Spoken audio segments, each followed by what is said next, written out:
Hello everybody and welcome back to another episode of Slice of Right Gold. My name's Paddy. I'm Ben. If you're joining us for the first time, make sure you like this video, subscribe to the channel, ring that notification bell, and if you're listening to us on Spotify, please do give us a 5-star review there as well. With that all being said, Ben, how the devil are you? I thought you were going to do it as like a stand-up comedian. Could have Like, hey guys, how are we all doing tonight? Woo! Woo!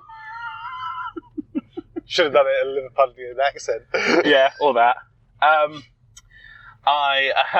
Let me just, whilst we're still not on public roads, let me look at my phone and just check my notes. Right, okay. No, that doesn't make sense. I was almost about to put the indicator on for you. Right, okay, so, you know how sometimes someone's logic just doesn't make sense, and you have to either choose to question it, or just go about your day. Just continue about your day. Like, this seems to be a new trend on TikTok. I don't know if you've noticed it yet, of like, you know, texts I get from my mum and you know, just get on with life kind of thing. Yeah. But I had one where it was like a moment of what the fuck, and you just have to get on with your day. Yeah. So, someone at work has broken the chain off the plug in the men's toilets. Right. In the sink. Yeah. And rather than leaving the chain on or around the sink, they've decided to pick it up, take it into one of the cubicles, and leave it on the back of one of the cistern of the toilet. Right, okay. So I go, why? I don't know! This is the thing! So I go in there a couple of days ago, notice this random chain on the back of the toilet cistern. Yeah. I was like, the fuck is that? I was just like staring at it whilst I peed. Probably peeing all over the floor. Yeah. Too busy Not aiming, probably. Not aiming, because I'm too busy staring at this thing on the back of the toilet. Yeah. And when I then go wash my hands, I'm like, oh shit, it's the chain from the plug.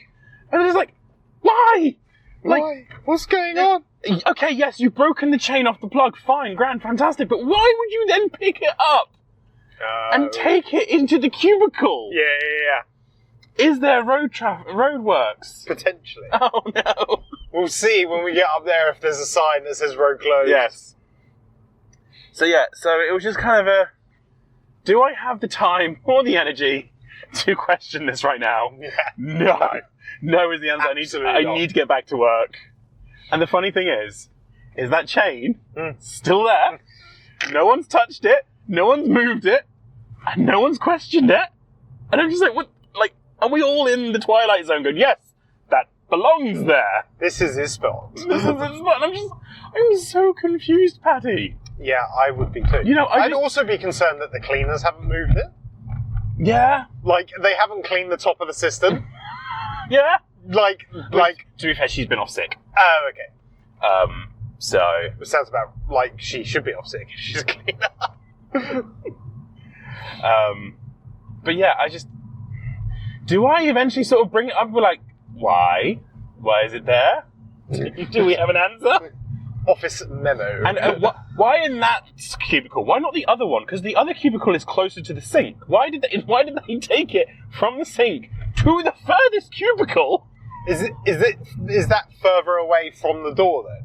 Or is it like on the way to the door? Oh, it's on the way to the door. So maybe that's what they did on the way to the door, onto the thing. What, you think they were going to take it out the bathroom with them? Yeah, and then change their mind maybe. I was like, no, maybe. I don't want to buy a new plug. And they, come on, the plug still works. It just doesn't have a chain. I mean, why do you need a plug? I get like this is the same. It's the same with the toilets of our work. Like, I don't understand why there's plugs in public toilets. Who needs a plug in a public toilet? The question is, because of course that wasn't always an office. That at one point before you and I were born? No. I think it was just before. I think it was like 92, 93. Okay, on the cusp. Maybe 94. So on the cusp of us being created. Yeah, we were almost being conceived. Yes. That was a car garage. Oh, really? Yeah. It was a car sales place. Oh, okay. Interesting. And I can't remember because one of the toilets would have been the one for the customers and one would have been for the staff. Yeah. If it was for the staff, I could believe it more. Yeah. Because, it's like working with cars, getting all greasy, wash the hands kind of thing. But yeah, if it was for the customers, which I think it might have been, once again, why does it need a plug?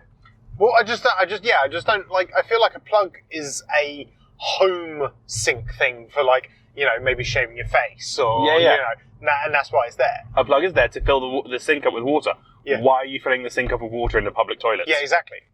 That is what confuses me. Yeah, it confuses me too to a degree. So there was that. Yeah.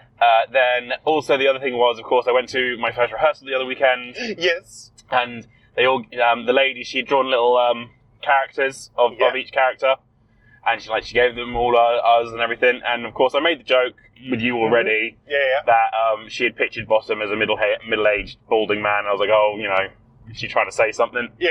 But what you don't see in that picture that I sent you is she's attached to each character a little blurb about each character. Oh, okay, right. And she's literally started the description of Bottom as he is an incompetent actor and a bully. And I was like, so I've been typecast.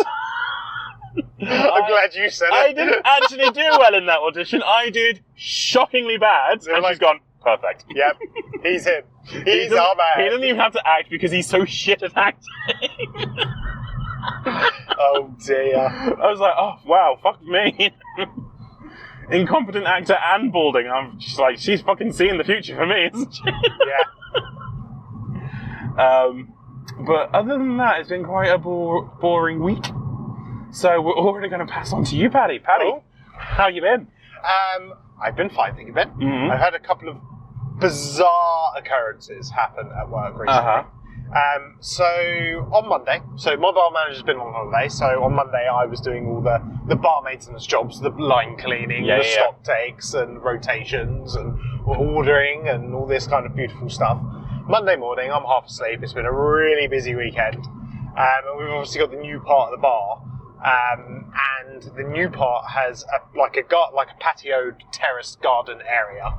And I have to go out that door, through the gate that goes to the car park to get the hose to fill up the bowser to do the line cleaning for that half of the building. Now I'm just moseying on through, going about my jobs, all this kind of thing, and I'm outside and I'm filling up this bucket, like the bowser, full of water. And just out the corner of my eye, I see something like flit across the garden. I was like, oh, what's that?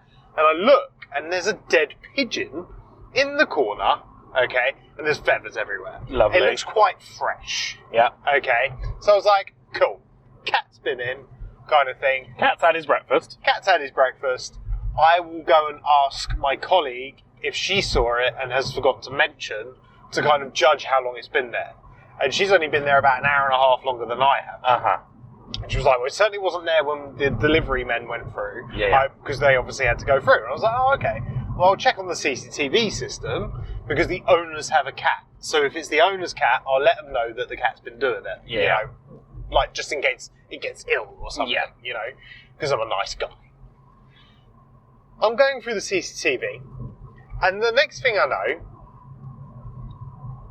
it records in 30-second bursts. It's quite weird. But the next thing I knew, there was suddenly the pigeon was there, and something was eating it, but it was not a cat. It was a falcon or a hawk of some kind, like some bird of prey. Yeah. And it was big. Yeah, they tend to be big, yes. But then, that was in the first 10 seconds.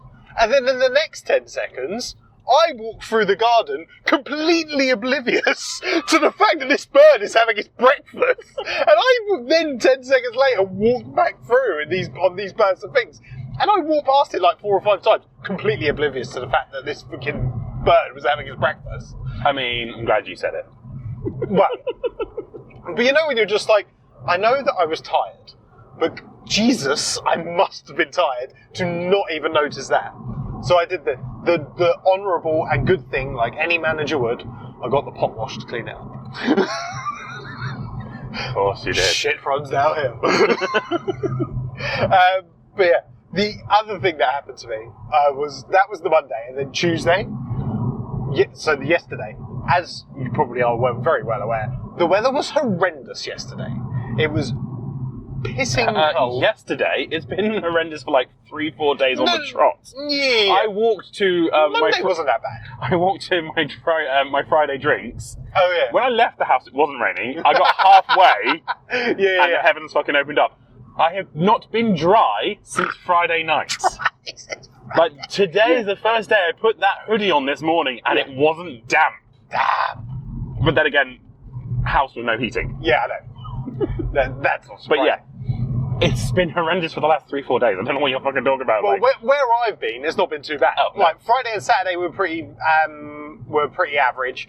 Sunday was getting cold and there was rain and stuff. And then Monday was back to being cold but no rain. And then Tuesday, it was rain all day, where we are, we're right on that estuary bit. The wind was blowing off it so bad, like the front doors wouldn't shut, and you had to literally like use your whole body weight to shut the bloody thing. Yeah. And of course, we was, for some bizarre reason, in weather like that, everybody decides to come out and have lunch. So we got really busy for some bizarre reason. And everybody kept on going, well, it's very cold in here. And I go, yeah, because one, you haven't shut the door properly after you, and now there's bloody gale force 10 blowing through the door. Yeah. And number two, every time the door, we had a fire on, like in the log burner, and we had all the heating dials set up to 30 degrees, and we couldn't keep any heat in, because every time some fucker come in, they let all the heat out. And they were going, oh, it's cold in here. Have you not got any blankets? Or is the heating on? And I was like, no, we thought we'd turn the heating off. Of course it's bloody on, you stupid cow. I mean, that's what we used to do in the nightclub when we wanted the place to empty. Oh. At the end of the night, we'd turn all the lights on and put the aircon on. Well, that's probably a good way of getting people out. Yeah. But when they're coming in wanting to have lunch with no reservation, annoying the hell out of me, and then complaining it's cold because they've left the bloody door open, they can sod fucking off. Hello, that reminds me of the time when we both worked at the pub in Felixstowe. Yeah. And someone sat right next to the fire and then complained that it was too hot. Yeah, I know. And I was like, you're right by the fire. Yeah, but it's my table. This is the table I always sit at. Right. Okay. Fine.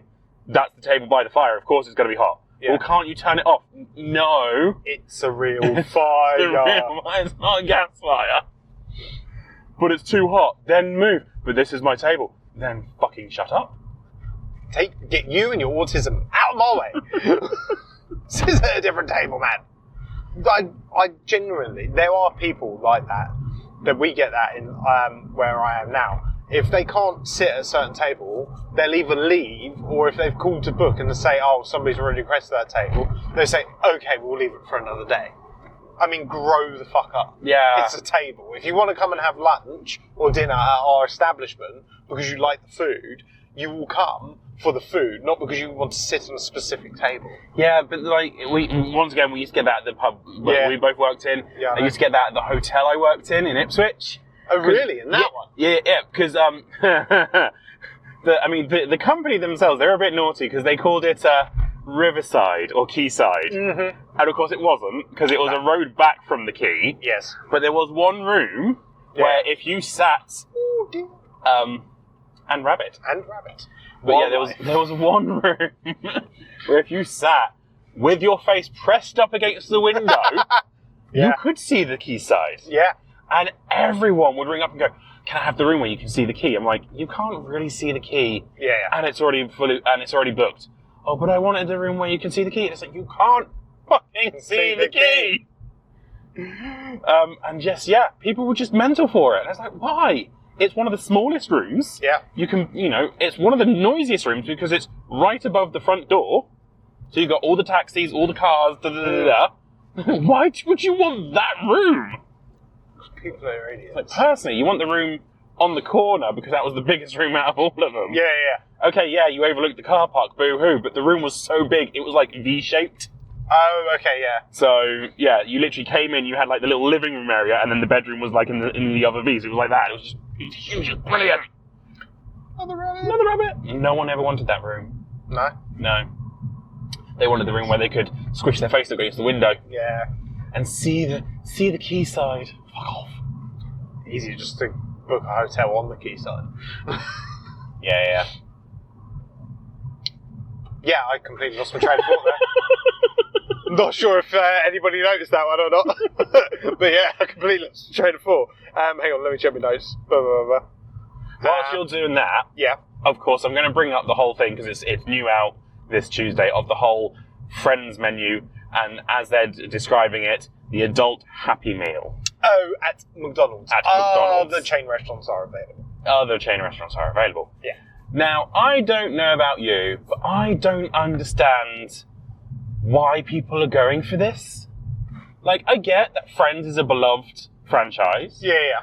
And everything, and I get that some adults like to have the Happy Meals. Yeah. But, like, to the point where, because I told you before the film started, there are people getting upset and taking it to the newspapers because they've gone into McDonald's and asked if they can just buy the Friends characters, and they've been told, no, you have to buy the meal. Yeah. And I'm just like, it's a fucking bit of plastic. Why are you getting so obsessed with it? Because people, like we're in that collecting era of things, aren't we? Where people were spending... It's like when Lego announced the new Pokemon sets that were coming out, and they all sold out within an hour. They didn't even tell anybody they were going to do it. They just randomly dropped a trailer to say, you can now pre-order these brand new sets on a random Monday out of nowhere. And they sold out. It's the same with the Star Trek Enterprise D Lego set. It all sold out. Like, you couldn't buy it, and there's people that have bought like multiple bits to keep hold of, so they've got one, and then they can resell it for more money in 6 months' time. Yeah. Like, but it's that mindset. Like, I don't know if it's because I grew up with hoarders, but yeah, I'm just very much not a collectible kind of person. No, you're not, and it's annoying because it's like there's so many things that I could get you for Christmas, but it's like, or birthdays. But I know that like there's certain things you do like. But now, so Ben has a specific amount of Funko Pops, and now Ben never doesn't want another Funko Pop.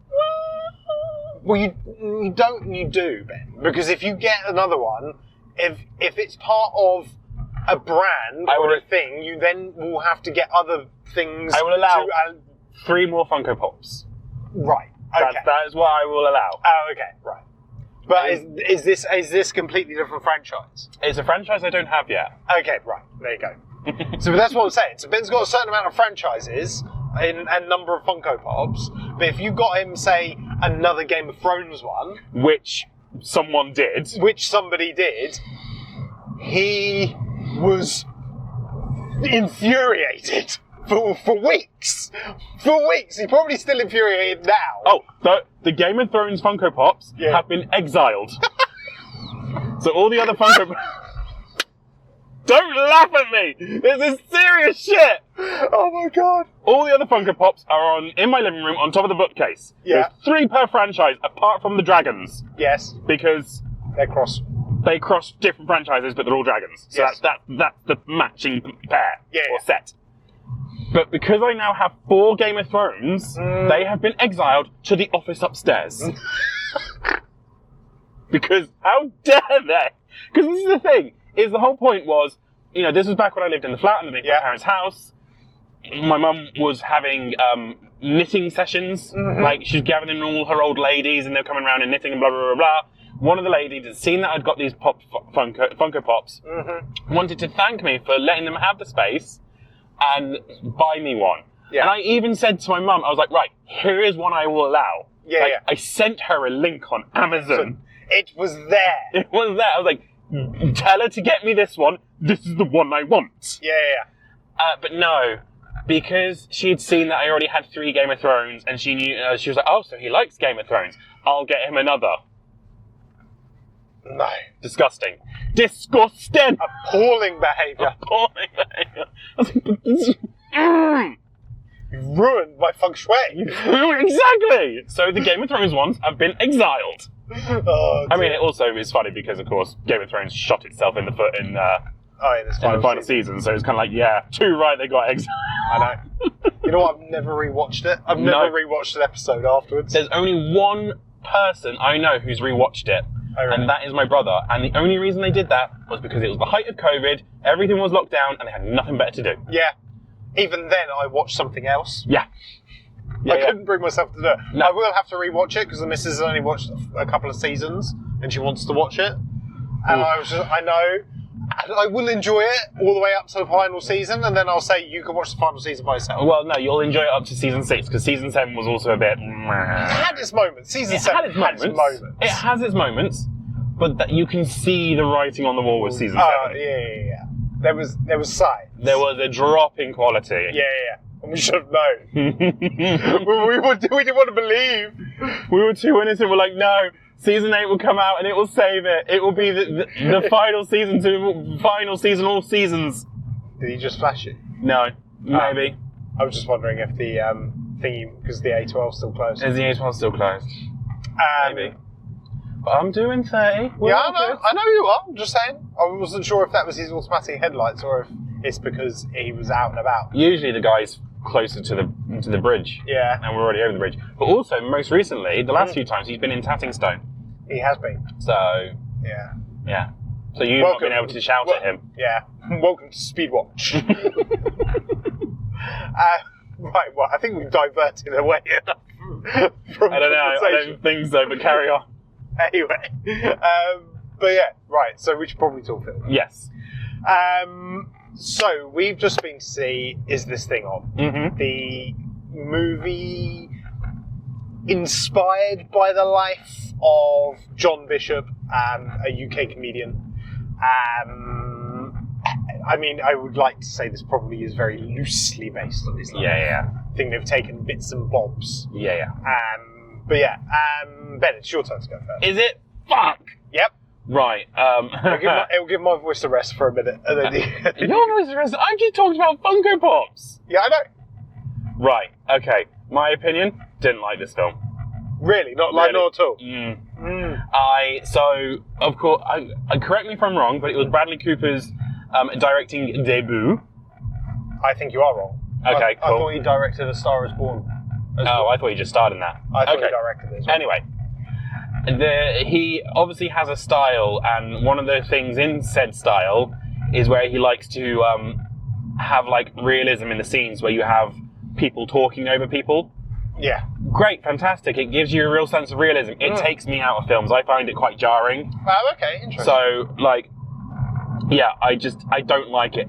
Because I remember when it happened in Thor: Love and Thunder, which also was a shit film. Oh, that was an appalling. And, you just have people talking over people because it's like, yeah, just sort of riff and just sort of go with it. And it's like, no. We're in a film. I need to hear what this person's saying. This is the important person right now. Right, yeah. So I find it quite jarring. So I didn't really enjoy that. There was a lot of nothing in this film that I felt. Like, obviously, as you said, it's heavily inspired by John Bishop's life. And I think, like, the moments of goodness were probably the bits of his actual life, and then the rest was just filler. I didn't enjoy it.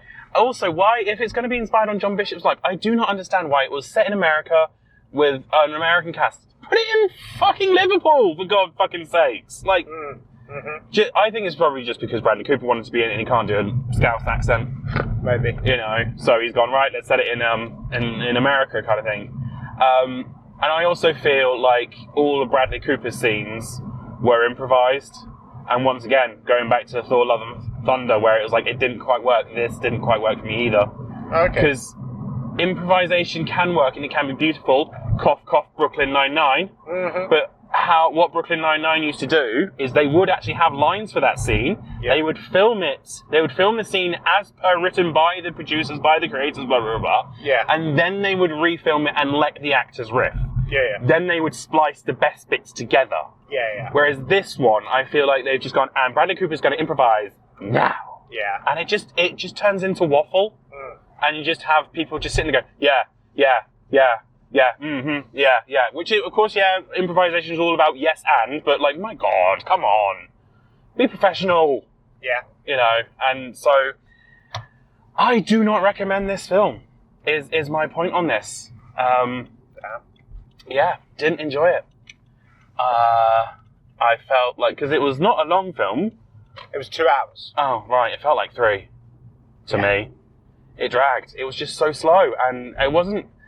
Because the thing is, I always say about, like, biopics and everything, it should make me want to go away and look up what the history is about. And this one failed. I have no, like, interest in going away and looking up John Bishop's life. Yeah. And it has not inspired that I want to know more feeling in me. Yeah. Okay, I might want to go watch some John Bishop stand-up because he's a good stand-up. Yeah. And everything, but it's missed the mark for me. And that is what I've got to say about it. Paddy, what were your opinions? I pretty much mirror you, to be honest. Oh! I was highly disappointed with this film. Oh, the way you reacted to me saying I didn't like it. I was trying to keep the tension. I fully agree with you. This movie should have been made and produced in England. I feel like so much of the comedy fell flat. Mm-hmm. Don't get me wrong, there were bits that were funny, and most of those funny bits were not Will Arnett. Uh-huh. It was other people's characters, Yeah. and like Will Arnett is supposed to be John Bishop. He's called Alex or something. Alex Novak. And I feel like his character was not funny. Yeah. Like, even when it came to his stand-up bits, like the bit where he forgot his line, and the person who was prompting him to help him remember his stuff was funnier than him, and then it made him funny. Like, I've seen John Bishop, not live, but I've seen several of his shows on TV, and I've seen him on, like, Mock the Week and all that kind of thing, and Royal Variety and all that, and he's a funny comic. He is a funny comic. But this did not reflect that, No. and I know that this is, and it says in the credits, inspired by, you know, and I just don't think it worked. No. It should have been a biopic of his life. It should have been based in Liverpool. I appreciated the acknowledgement to Liverpool in the thing. Yeah. I was expecting a cameo. There was Yeah. not. Annoyed. But it could have been so much better. Mm-hmm. What's annoying now is that the fact that, let's face it, whenever there's a biopic made, it's very unlikely to get a remake. Yeah. And I feel like this is John Bishop's biopic, and now he's not going to get one. No. You know what I mean? Like, But he also was involved in it, so maybe he thinks his life is boring. well, when I was watching the Graham Norton show, and he was on it, like, promoting his new tour and this movie. Yeah. And he said, and now looking back at it, I'm wondering if he had very little to do with it, because he was saying, oh, they would send me the script and I'd make notes and maybe change like a joke or annotate it into the way of how I would say it and things like that. And then they would send me back the new script and they wouldn't have changed anything that I put in. And I was like, and everybody laughed, and I was thinking maybe he's trying to, now I'm looking back thinking, I think he's trying to hint that, you know, I literally, like, they've taken bits of my life and used that as inspiration. Yeah. And have done their own thing, because to me that it was. They've probably, you know what they've really probably annoying. taken from his life Yeah. is man starts stand-up career Yeah. after divorcing his wife. Yeah, and that's basically That's probably what is based on his life, and Yeah. then and then from there they've gone their own way. yeah. It was. I was very disappointed. I really, really wanted to see this film, and I feel like we should have probably watched something else now. I feel like I've wasted my 1 week of going to the cinema. I feel like it's been wasted. Talking of which, do we need to warn them? No. Do we have a buffer? We are. Okay, cool. Don't worry, people. We're on it. I thought you might have to warn them, but No. Cool. We should be fine. Okay. But yeah, no. Final thoughts. Final thoughts. I've been typecast as a bully and an incompetent actor, As well as a balding middle-aged man. Balding middle-aged man. I've also, she has told us the setting she's going classical medieval. Nice. So I'm going to be in breeches and shit. Fucking wait. I know people there. I'm gonna get so many photos. Anyway, people have randomly moved the plug chain, and I don't know why. Yeah. Apparently, I'm completely oblivious to birds of prey and their prey. Yeah. Oh yeah, and of course it's going to be fucking cold if you leave the fucking door open, you twats. Yeah. And Game of Thrones. Fuck you. Fuck you. And is this thing on? Fuck you. But with that all being said, give us your thoughts down below. Email us at sliceofryinggoldpod@gmail.com. Make sure you like this video, subscribe to the channel, ring that notification bell, and if you're listening to us on Spotify, give us a 5-star review there. Thank you very much. We'll see you next week. Cheers. Bye-bye. Bye, guys.